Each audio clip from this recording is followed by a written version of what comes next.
Hey guys, for the past 2 years I've been using the C programming language for almost all of my projects. This video is about my journey through being completely clueless to relatively okay at the language. I like the honesty. Relatively okay. There's something about that. There's something about that that just feels so good when somebody just, they just simply accept the fact that even after 2 years, it ain't it. You know what I mean? It's just that's just not enough time. It's just not enough time to be good. I mean, you got to remember that when he says relative, you put that relative on Twitter where there's like 10 accounts putting doom on a pregnancy tester, and then the rest posting their cat images made with React, some sort of serverless logging, serverless login or authentication, serverless database hosted on a serverless platform, along with using Lodash, somehow underscore made it in there, a bit of jQuery to spice things up. Somehow they end up sending 3 gigabytes of JavaScript to the client. And so when he says relatively okay, I think what he means by relative is that he just made something. He like wrote a program himself, and that's pretty impressive. It all started when I was looking into how a compiler was made and was recommended the Crafting Interpreters book. Great book, by the way. Great book. The book is divided into 2 major sections, both for making an interpreter for the same language, but the first section used Java and the second used C. I was pretty You know, when you read a book, you got to remember the time and place it took place in, okay? This is a very modern and hot topic issue in today's society right now, which is books and all that. And I just want to let you know, you got to remember the time and place this was written, okay? I know a lot of us, we don't just go around even saying like that, okay? That's like, I refuse to even say in front of my kids. It was a little hard for me to hear, but we're going to make it through, okay? We already know that he chooses the Lord's language and doesn't go down the path of the hedonist, okay? okay at Java at the time, so I Okay, please, trigger warning, people. followed along and got to the By the way, did I just see Interstellar? Is this man some C. sort of I was what is this? What is Interstellar? Are we gonna watch a spaceship try to dock for 6 minutes while we play the world's most intense music so that we're all on edge of our seat where an actual story doesn't necessarily take place? How'd I do? How'd I do? It's literally edging. The movie Interstellar is a movie of edging the whole time. Just the most intense music as this thing's getting closer and closer. It goes on for like a minute and a half. I'm sitting there over there getting adrenal fatigue. I need to go visit the doctors to get a vitamin D shot afterwards. It is ridiculous. pretty okay at Java at the time, so I followed along and got to the same conclusion as the book did at the end. Java is too damn slow. So I kept going with the book and followed along with the C version. Oh, nice. What a great way to It's learn safe to C. say I had no idea what I was doing. Hold on. Is this man recording his YouTube video in a Starbucks cafe? Did you hear that? Safe to say I had no idea what I was doing. I had some There's like people talking air in the quotes background. experience in C++, but I was still got confused with regards to where and why pointers would ever be useful, for example, and Okay. other quite fundamental stuff. I followed along and came to the chapter where the author implemented a hash table and was very curious. The hash tables and dynamic arrays and other common data structures were things I took for granted from a programming language and hadn't even thought about how they worked at all. I'm not going to lie to you. I can't read that text. It's way too fast. But what he said is so true. I think a lot of times we forget just how, like, these data structures aren't even complicated. And when you see it, there's like this level of demystification that happens. You know what I mean? Where it's like, when you see how a linked list actually works for the first time, first off, you're blown away, okay? You get blown so hard. But second off, you realize, like, it's really not that complicated. And then you start looking like, for me, that gave me the confidence to look at everything. Because then when you go look at like the sliding window algorithm in TCP or anything like that, you realize like a lot of this stuff is really simple. Like HTTP2, it's actually really straightforward, right? And you may think, wow, HTTP and all this stuff is really, really difficult. But the first time you see it, it just like peels back the layer and you go, oh, it's stuff I already know. Just put together. Oh, yeah, that's not crazy. That's not crazy at all. So, for the sake of my curiosity, I decided to stick with C for the time being. Nice. That's when I discovered the wonderful handmade network and found a massive obelisk of Casey, so good. Casey is the hero we all needed. He truly led the fight against clean code. Love Casey. I think Casey is the man. Also really fun to have on. We should have. I gotta get him back on. I just keep forgetting. There's that crazy debugging video that I want to go check out and bring him on about how game developers were debugging stuff and just have him mansplain to me all the cool, fun stories about debugging. knowledge that is Handmade Hero, and love Casey. dug deeper and deeper. By the way, Casey was actually one of the first people on Twitch that I looked up to in the science and tech programming world. I don't know if you know this, but back in the day, there's two big players in the Twitch world. It was Lana Luck. Actually, there's three. There's Lana Lux, Madhu Dev, and Casey. I guess there's also Jonathan Blow. Jonathan Blow would also stream. And Casey was like the biggest one. It was crazy. When Lana Lux and I would get like 50 viewers. She would get like 70 viewers. It was out of control. This was just wild. And then Casey would come in and get like 300. It was out of control. Pirate Software was way up there as well, but his was really deep evening stream, so it was like it was a different crowd. To low-level software development. Oh yeah, there was Adam, huh? I looked into libraries like Graylib right. and Gunslinger to figure out how Forgot about graphics programming was done. I already knew a bit of OpenGL since I came from Java, but figuring everything out in C was incredibly fun. Yeah. After about 5 months, I felt I was ready for my first project. Circling around to the reason Nice. I came to C, I decided to write a programming language, Transpider. Great I way got to really learn far this. too. It had all the basics from C implemented, and also some things from C++ that I thought were nice, like function and operator overloads and references.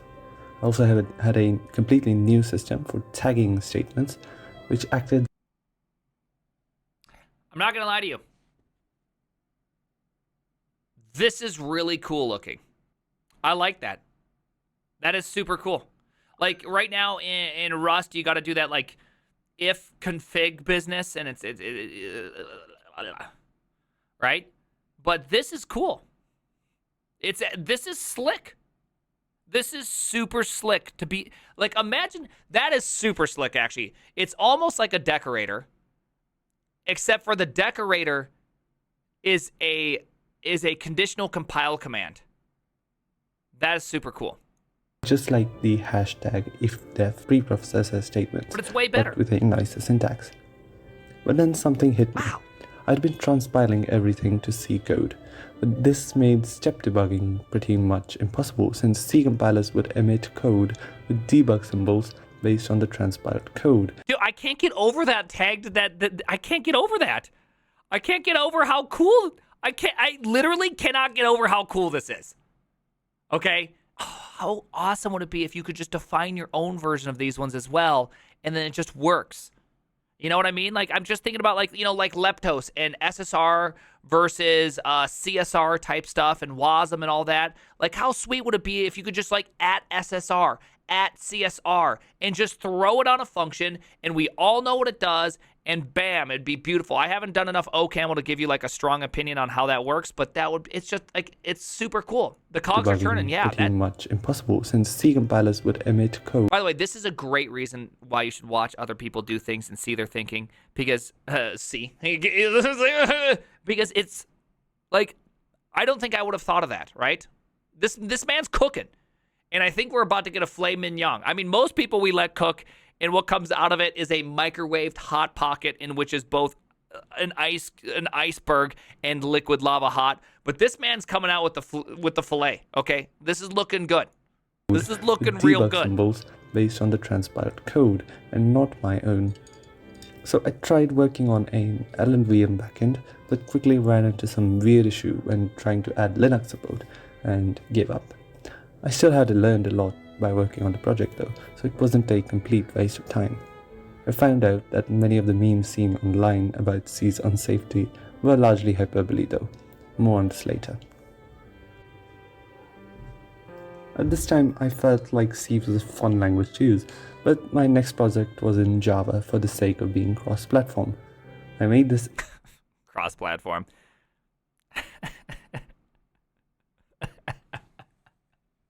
Cross-platform. Come on, man. We all know it's not cross-platform. Okay, yes, it's cross-platform. You get to debug it everywhere. App installation tool in 4 days in Java. Why am I bringing up Java in a video about C? Well, the whole project was written in a C#, minimum use of classes. Any Java programmer would be shaking their fists in the air at this code, but some of us might argue that any person might shake their fist at this code. It doesn't necessarily have to be just Java programmers. I want to throw something out there that often, I find myself falling between two things, which is using a minimal set of syntax between two languages and tried to being like 80% canonical, 20% language agnostic. But maybe going like 100% C style in a Java program, it might not mesh well. You know what I mean? this had led me to a big revelation. You see, when I was programming in Java, I really wasn't able to get stuff done fast at all. I would spend some time thinking of the best way to lay out the program structure before writing the basic code for it. It's kind of paradoxical in a way, because Java, a language with so many features ready to go, had me writing code slower than C, which is notorious for giving you literally nothing to work with. So, with writing C for 1 year, and switching back to Java with the C mindset really allowed me to finish something fast. I was studying chemistry. I'm just thinking like there's something very interesting in that point, which was the promise of increased productivity when compared to something that is generally perceived as unproductive had an inverse effect to where the thing that is generally perceived as more productive became less productive, and the less productive became more productive. Now, I'm not going to compare this to, say, React versus HTMX, but I'm just saying HTMX. More specifically, the chapter It's just on happening right solid-state now in my geometry. brain. That's when I HTMX. figured, since I was projectless at the time, why not make a visualization program for this? So in about 2 weeks, I made this.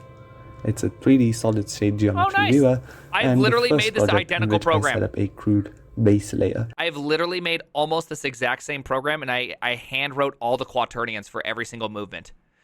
It was really fun. Dot product, cross product on those quaternions. Wrote everything myself. It was a lot of fun. Super fun. With stuff like strings Yo, and memory balls! allocators and generic data structures and other things. This was also my first finished 3D project ever, so that was nice. Next up was another non-C project. Me and my friend took part in 3 Blue 1 Brown Sum 2 competition and made a game for it in Unity. I think we all know this channel. Okay, let's just be real here. Back in like 2014, 2015, when you're trying to explain how Bitcoin works to your mom, let's just face it, we all linked this guy's video, okay? You know it. You know you did. You know I did. We all did this one trying to explain how Bitcoin worked to people in 2014, 2015, whatever it was, okay? You know it. You know it. Also, a project where my old programming language knowledge came back to help, since I had to write a math expression parser. Again, keeping the C mindset, I was really able to just do the thing rather than beat around the bush, figuring out what went where, etc. We didn't win, but getting top 100 was exciting. At the same time, I started writing a proper base layer, in which my goal was to not use libraries at all. Okay. I also found this absolute gem of a series at that time. This base layer is one I'm working on even now, and at the time it had a lot of stuff too. For instance, tried context, OS specifics, windowing, OpenGL function loading, swappable backends, simple rendering utilities, generic data structures, and also a small UI module that I took from the solid-state visualizer I made before. I did all this without using a single library too, other than PNG and TTF loaders from STB, that is.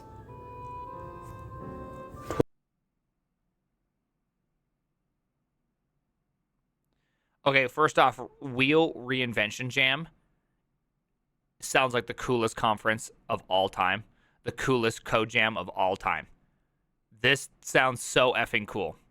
This sounds so cool, but I do want to make one quick point, is that this is just JavaScript every single day. They've actually been doing Wheel Reinvention Jam for about 10 years straight now. So some of us feel a little burnt out about it. You know what I mean? You know, some of us, do I need another way to do a for each? I don't know. I don't know if I need another yet agnostic, even more performant based for each. You know what I mean? It's tough. Also, by the way, that guy that just wrote in a completely base layer for C, that was also. I mean, this guy is a champ. This just goes to show you how little steps equal something big. And if you just try to, you wonder why you can't get somewhere. You wonder why things aren't being successful, and you look at it, but you're only measuring yourself over the course of 2 months. You won't see the change very much. Whereas when you measure yourself over the course of 2 years, you can be like, look at this change. Look at how much has actually happened. Little steps over a large period of time is incredible. It was the time of the handmade Wheel Reinvention Jam. I wanted to create an application where I could create editors for any file by just adding a plugin DLL. This was supposed to be a short project, so I spun up the prototype very quickly using my base layer. It had a working particle system editor and texture viewer. The base layer had made things much nicer and easier this time. I also easily embedded the solid state geometry viewer into this application. We now You really wanted to toss in that chemistry exam. Well, actually, I also did chemistry, just so in case you guys are wondering. Lewis diagrams, not a big deal. Whatever. I'll catch up to the present. I haven't worked on anything major in this little while because of exams, but I still did get stuff done. I created a repo for the code base and did some miscellaneous stuff around it, like adding GJK collision detection and resolution, revamping the UI system, starting work on a D3D11 backend, setting up metaprogramming layers and stuff like that. All in all, within the 2 years of C, I've gotten pretty used to it, and honestly, it's one of my favorite languages by now.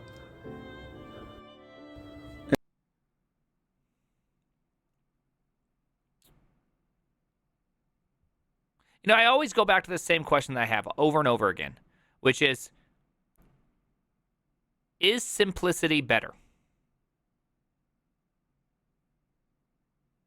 You know, real talk, Rust is extremely complicated. There's a lot to it. Is it better than C? I would argue it's better than C for some things, but is it always better? I don't know, right? There's something to be said. There's something to be said about it, right? Simplicity can be very, very nice. And Go is also super simple. I don't know. I always go back and forth on this. I also want to quickly smash some misconceptions about using C. Number 1, the elephant in the room, segfaults. You've probably seen memes about this. They're all hyperbole. 99% of segfaults are trivial to debug. Just enable the address sanitizer or run the executable through a debugger and it will break exactly where the access error happens. Most of the time it's because something was a null pointer and you can fix it easily. The remaining 1% are memory corruptions or overwrites, which can be caught by adding a small size tag before the allocation and making sure you're not writing beyond the given range.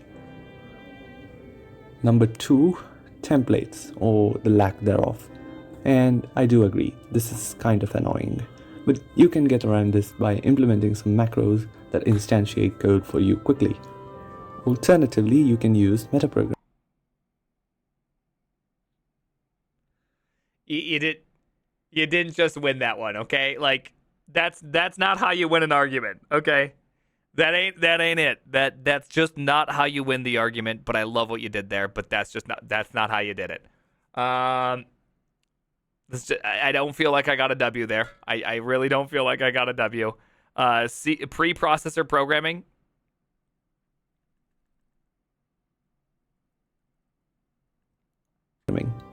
Both of these don't really cause compile times to skyrocket, and the errors aren't horrendous. The only thing is, if you're using macros, The errors aren't horrendous.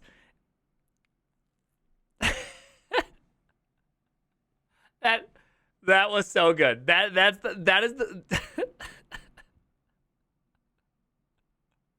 That's pretty much how I describe half the programs I build at Netflix. It's not horrifying. debugging errors can be somewhat tedious.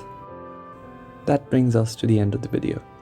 My goal with this video was to show that some slight shift in thinking really changed my programming output, and the shift in thinking only came because I used C. In my opinion, people should try to understand the deeper and deeper levels of programming to try to write better software. This applies even if you're not doing low-level programming, like if you're doing web dev. You should still understand what exactly you're writing and what is important. This has been my journey with C for the past 2 years, and who knows, maybe I'll try a functional language like Haskell next. Careful now. Careful, okay? Please, tread lightly there. That being said, thank you all for watching. See you next time. Goodbye. That was genuinely wonderful. That was a wonderful video. Hey, go subscribe to this guy, Voxel Riffs. What a video. My time in C, I really enjoyed my time in C. It wasn't a very long time in C.